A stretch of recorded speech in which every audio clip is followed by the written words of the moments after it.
Mufti Maqsood Ahmed Official. بسم اللہ الرحمن الرحیم۔ اللہ رب العزت نے ہمیں دن اور رات دیے ہیں، اور دن اور رات کا ایک اپنا حساب ہے۔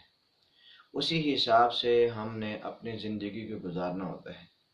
دن بھی اللہ کی نعمت اور رات بھی اللہ کی نعمت ہے۔ دن کے اندر جو اعمال ہیں ان کا بھی حساب ہوگا، رات کے اندر کیے ہوئے اعمال ان کا بھی حساب ہوگا،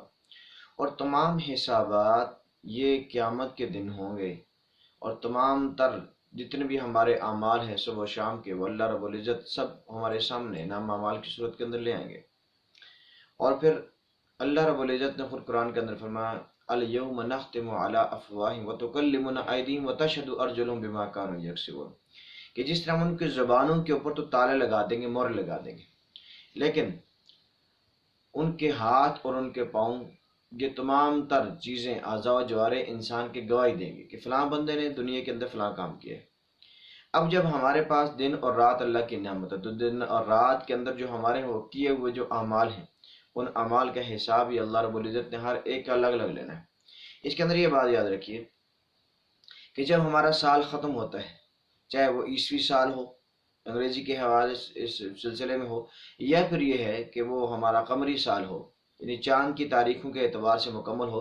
دونوں سال ہی یہ اللہ رب العزت کے ہمارے پاس بطور امانت کے آتے ہیں، جس طرح ہماری زندگی ہے۔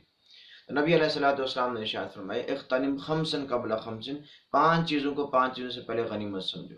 ان میں سے ایک چیز کون سی ہے؟ حیاتک قبل موتک، اپنی زندگی کو اپنے موت سے پہلے بھی، اور شبابک قبل حرمک، اپنے بڑھاپے سے پہلے اپنی جوانی کو،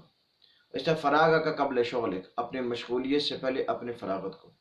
تو یہ چیزیں ایسی ہیں جو اللہ کے حبیب صلی اللہ علیہ وسلم نے ارشاد فرمائی ہیں۔ اب نیو ایئر نائٹ بنانا عام طور پر جو ایسی رسم پکڑ چکا ہے، جو ہمارے معاشرے کا ایک حصہ سمجھا جاتا ہے، شہروں کے اندر تو اس کے اندر بہت زیادہ ایک یعنی کہ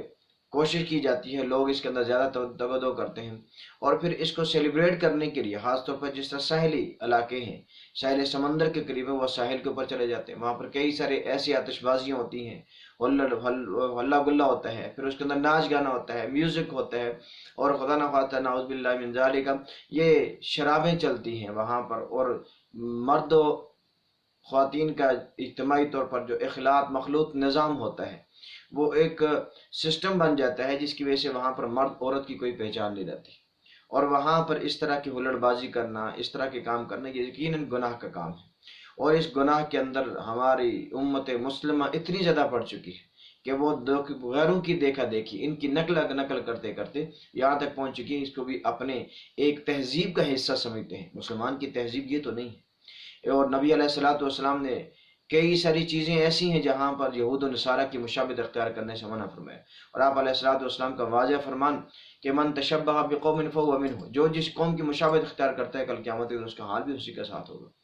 اور پھر جب اس چیز کے اندر بھی نقالی ہماری یہاں تک پہنچ چکی ہے کہ ہم دن رات کو بھی گزارنے کے اعتبار سے ہم غیروں کی نقالی کرتے ہیں، تو اس کے اندر غور کرنا چاہیے۔ ہمارے لیے جو بہترین نمونہ ہے، جو میرے لیے آئیڈیل شخصیت ہے، اور جو آئیڈیل ہیں، وہ نبی علیہ الصلوۃ والسلام کی ذاتی اقدس ہے۔ آپ علیہ السلام نے روزہ رکھنے کے متعلق بھی یہ ارشاد فرمایا کہ میں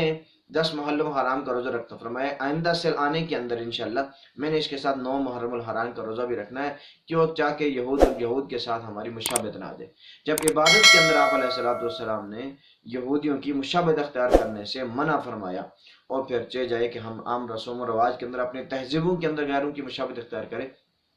تو اس کی اجازت نہیں ہو سکتی ہے، اور پھر اس کے اندر بہت ساری معصیات شامل ہو جاتی ہے۔ اس لیے وہ لوگ جو نیو ایئر نائٹ مناتے ہیں، ان سے دستبستہ گزارش ہے کہ اپنی جوانی کو ضائع نہ کریں، اپنی عمروں کو ضائع نہ کریں، اپنی جو زندگی اللہ رب العزت نے دی ہے اس کام کرنے نہ لگائیں، اور خدا نخواستہ اسی دوران آپ کا انتقال ہو جاتا ہے غیروں کی نکالی کرتے ہوئے، تو قبر سے جب اٹھیں گے تو آپ کا حشر تو انہی لوگوں کے ساتھ ہوگا۔ پھر کیا فائدہ ہمارا پوری اعمال کرنے کا، کلمہ پڑھ لیا، نبی علیہ الصلوۃ والسلام کی زندگی کے مطابق زندگی گزارنے کا تہیہ کر لیا، اس کے باوجود بھی ہماری ایسی حرکتیں چلتی رہے، یقیناً یہ قابل افسوس اور قابل ستائش چیز ہے۔ اللہ رب العزت ہمیں نیکی کرنے کی توفیق عطا فرمائے۔